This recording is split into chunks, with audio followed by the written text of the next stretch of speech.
Au nom du Père et du Fils et du Saint-Esprit, ainsi soit-il. Chers fidèles, le mois de novembre est consacré plus particulièrement à la prière pour les âmes des défunts. Hier, nous avons célébré l'Église triomphante, tous ces saints, et qui donc prient pour nous au ciel et dont nous devons regarder et contempler les exemples, spécialement durant toute cette semaine, pendant tout l'octave de la Toussaint. Et aujourd'hui, l'Église nous fait par contre jeter les yeux sur l'Église souffrante, c'est-à-dire les âmes du purgatoire. Alors, l'existence du purgatoire a toujours été enseignée par la Sainte Église, et l'Église a toujours enseigné aussi que nous pouvons soulager les âmes du purgatoire par les prières. En effet, le Concile de Trente dit que c'est une vérité de foi que l'existence du purgatoire. Anathème, c'est-à-dire excommunication à celui qui nierait l'existence du purgatoire, dit le Concile de Trente, où les âmes finissent d'expier les peines dues à leur faute. Purgatoire, vous le savez, chers fidèles, c'est un lieu où les âmes des justes, mortes soit avec des péchés véniels, soit avec des péchés mortels qui ont été pardonnés, donc sans péché mortel, mais qui n'ont pas été donc expiés suffisamment en tout cas, eh bien ces âmes sont soumises à de justes souffrances purificatrices jusqu'à ce qu'elles aient payé toute la dette et qu'elles puissent rentrer dans le paradis, qu'elles en soient dignes.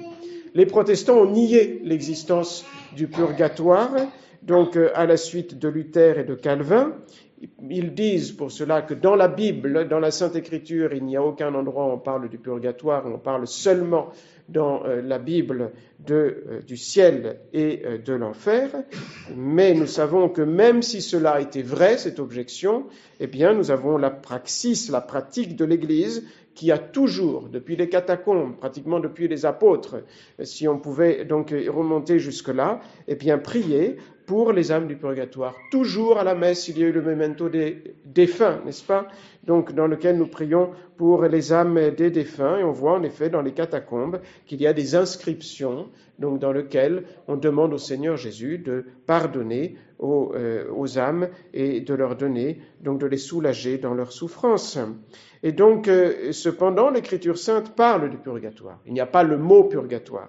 Mais par exemple, dans l'Ancien Testament, il y a un texte très connu, aussi parce qu'on le lit pour la messe anniversaire des défunts, dans l'Épître, donc tiré du livre des Maccabées, dans lequel Judas Maccabée fait une collecte, il ramasse de l'argent pour offrir ensuite envoyer donc cet argent à Jérusalem pour qu'on offre un sacrifice pour les soldats qui étaient morts, donc sur le champ de bataille et qui étaient morts avec piété, dit Judas Maccabée. Et la Sainte Écriture commente cette action de Judas Maccabée en disant sainte et salutaire, et la pensée de prier pour les morts afin qu'ils soient libérés de leurs péchés. Même Jésus, dans l'Évangile, parle d'une prison dans laquelle on ne sera libéré que quand on aura satisfait à la peine due au péché jusqu'à la dernière obole. Et Jésus dit aussi, vous le savez, dans l'Évangile, eh bien qu'il y a des péchés qui ne seront pardonnés ni dans ce monde ni dans l'autre. Cela signifie qu'il y a des péchés qui sont pardonnés dans l'autre monde. Et donc que le purgatoire existe. C'est d'ailleurs tout à fait logique. D'après la sainte foi, n'est-ce pas? Nous savons que rien d'impur ne peut rentrer dans le ciel, nous dit saint Jean dans l'Apocalypse.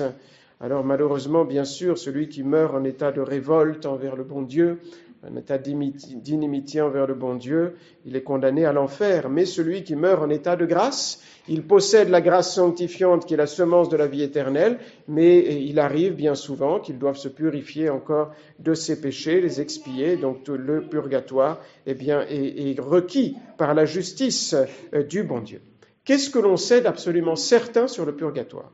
Nous savons que les âmes du purgatoire sont assurées de leur salut. Elles ne peuvent plus pécher. Dormiunt in somno pacis, nous le disons à chaque messe dans le canon. L'Église nous le fait dire. Les âmes du purgatoire dorment du sommeil de la paix au moment où on prie pour elles, n'est-ce pas? Mais nous savons aussi, bien sûr, qu'elles souffrent terriblement. Tout d'abord de la peine du dent, parce qu'elles brûlent du désir de voir Dieu. Donc elles tendent de toute leur force vers Dieu, elles ne peuvent pas, par leur faute. Et elles voient toutes les négligences qu'elles ont eues à travailler à leur salut, elles le regrettent beaucoup, évidemment. Mais maintenant, elles doivent expier. Et donc la doctrine commune de l'Église est qu'il y a en plus de la peine du dent, la peine des sens, la peine du feu, donc pour expier les péchés, donc l'attachement, donc déréglé aux créatures. Une dernière vérité que nous savons, qui est de foi sur le purgatoire, c'est qu'il finira au moment du jugement dernier. Alors les protestants auront finalement raison, c'est-à-dire qu'il y aura seulement donc un paradis et un enfer, malheureusement, pour les damnés. Dans les lectures du bréviaire d'hier, c'était l'office des défunts, il y a deux lectures qui sont très intéressantes. La première, et donc qui ont toujours relation évidemment avec les défunts, les âmes du purgatoire en particulier. La première est de saint Augustin, qui nous rappelle que nous avons deux sortes de devoirs envers les défunts. Devoir envers le corps des défunts, devoir envers l'âme des défunts.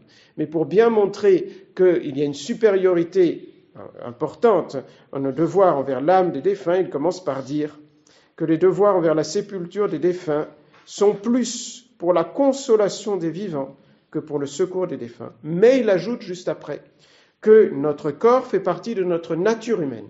Ce n'est pas un vêtement que l'on met, en plus ensuite on l'enlève.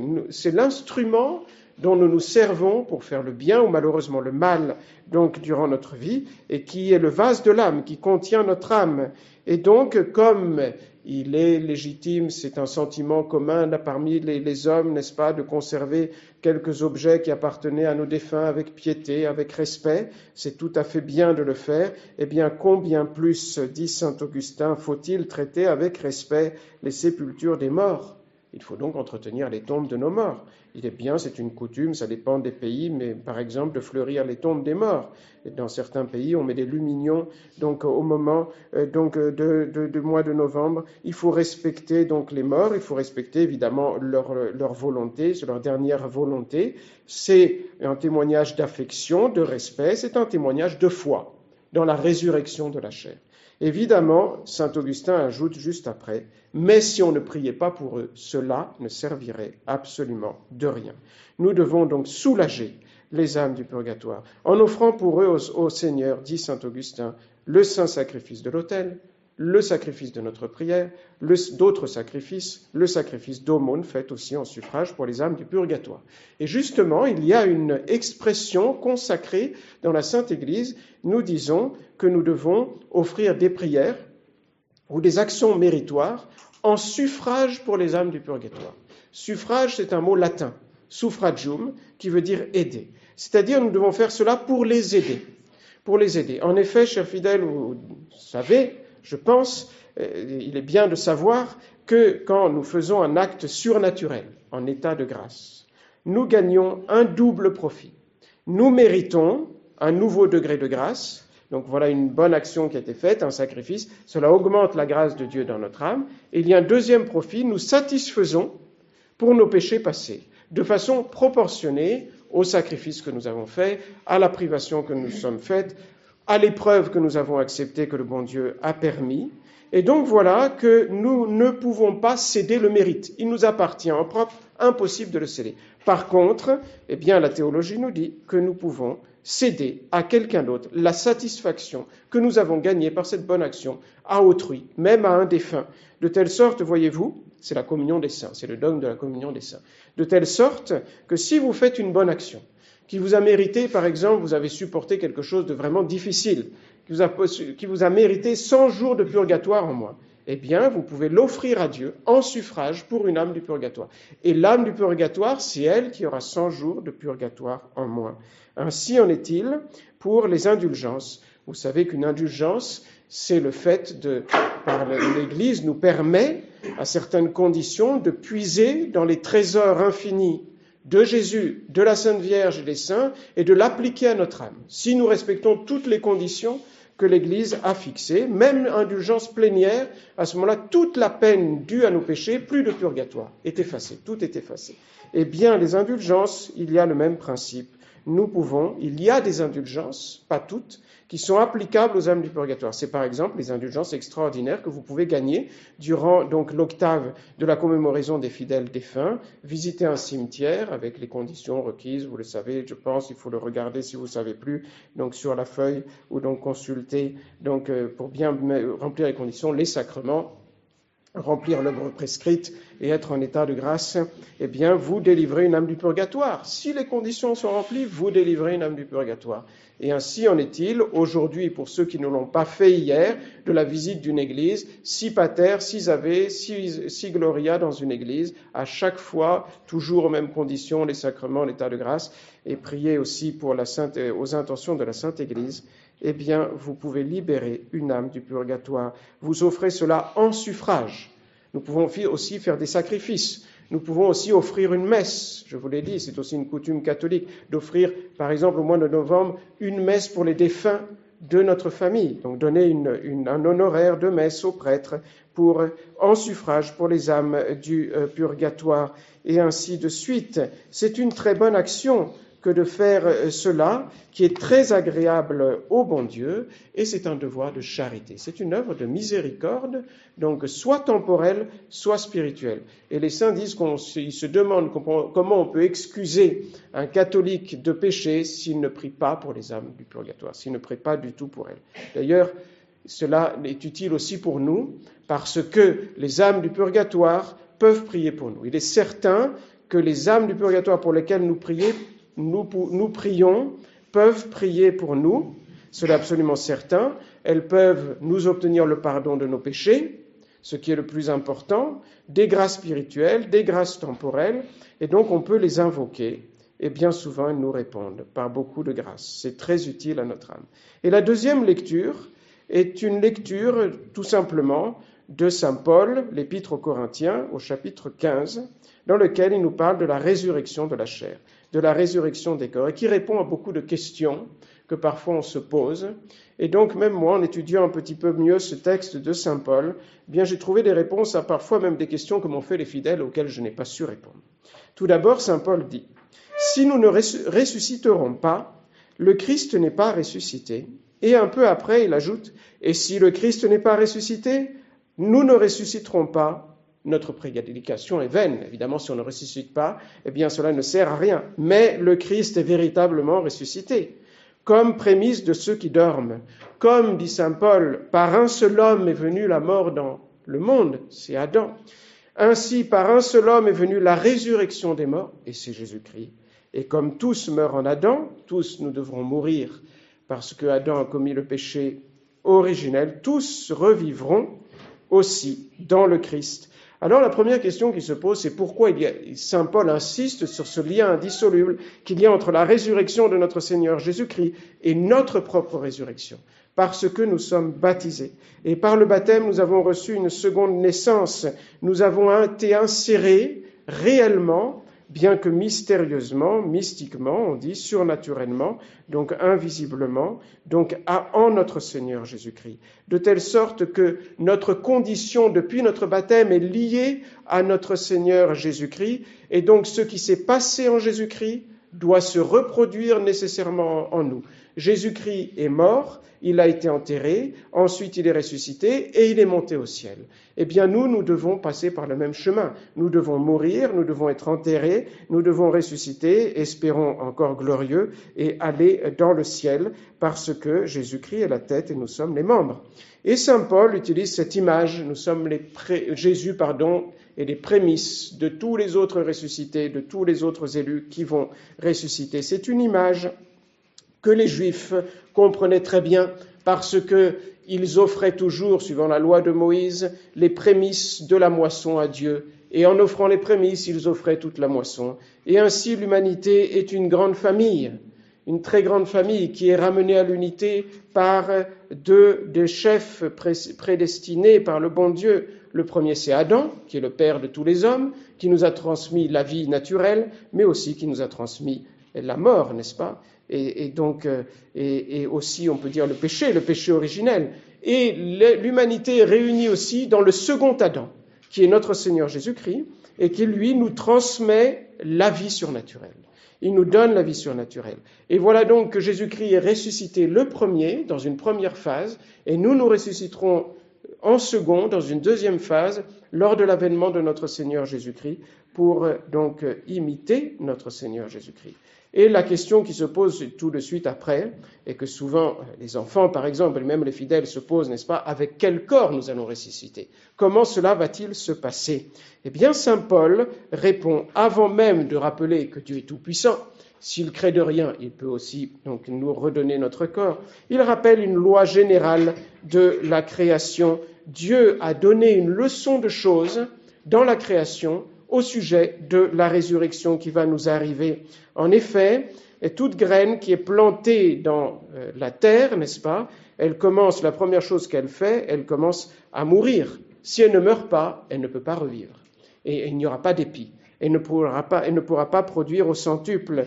Eh bien, ainsi en est-il.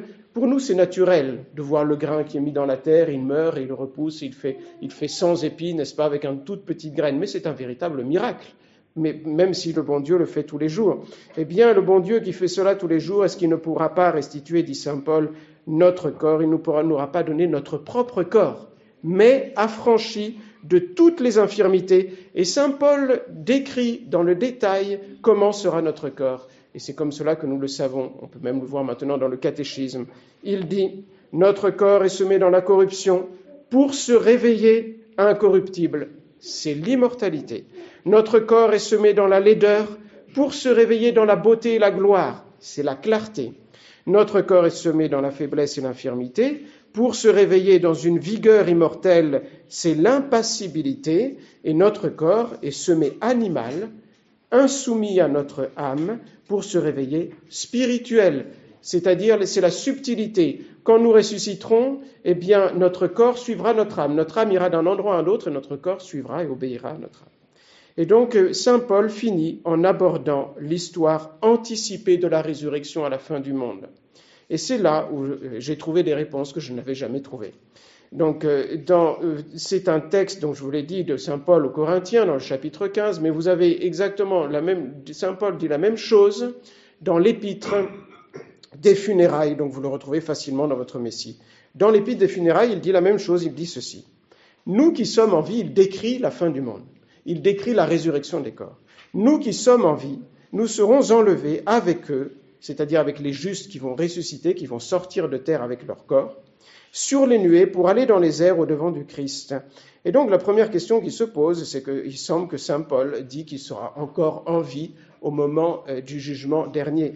Mais donc les pères de l'Église expliquent que donc saint Paul se met ici en scène pour bien décrire ce qui va se passer comme s'il y était, mais c'est dans une façon de rhétorique, n'est-ce pas? Saint Paul savait très bien que vraisemblablement il n'assisterait pas, il ne serait pas vivant au moment donc de la fin du monde et qu'il sera mort depuis longtemps.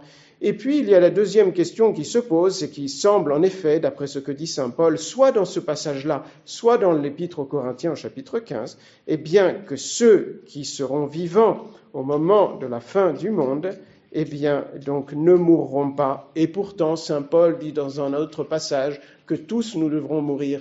Et la plupart des pères de l'Église, évidemment ce n'est pas de foi, mais c'est une opinion donc, qui est soutenue par plusieurs pères de l'Église, eh bien disent qu'en effet il y aura une exception.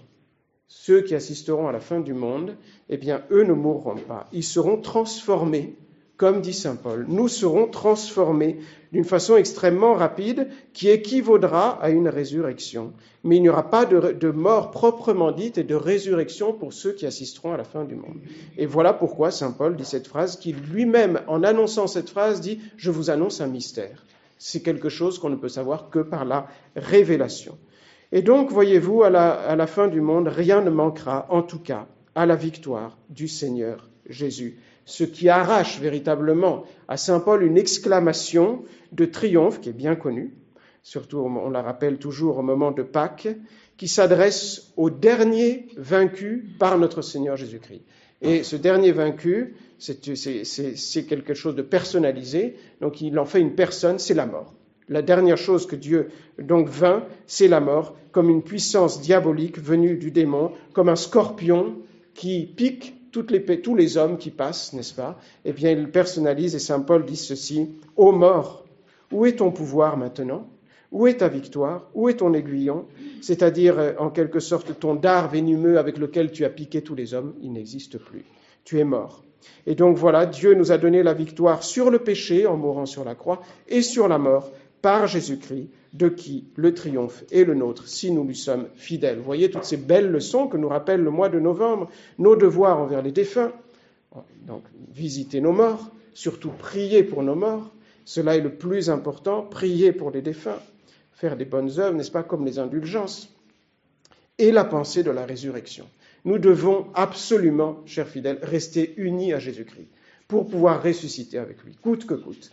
Donc par la prière, par la fréquentation des sacrements, la confession, la communion régulière, l'assistance à la Sainte Messe, les dévotions envers les âmes du purgatoire, la lutte contre nos défauts, la fuite des occasions de péché, mais nous devons rester unis à Jésus-Christ, parce que nous devons ressusciter avec lui pour toute l'éternité.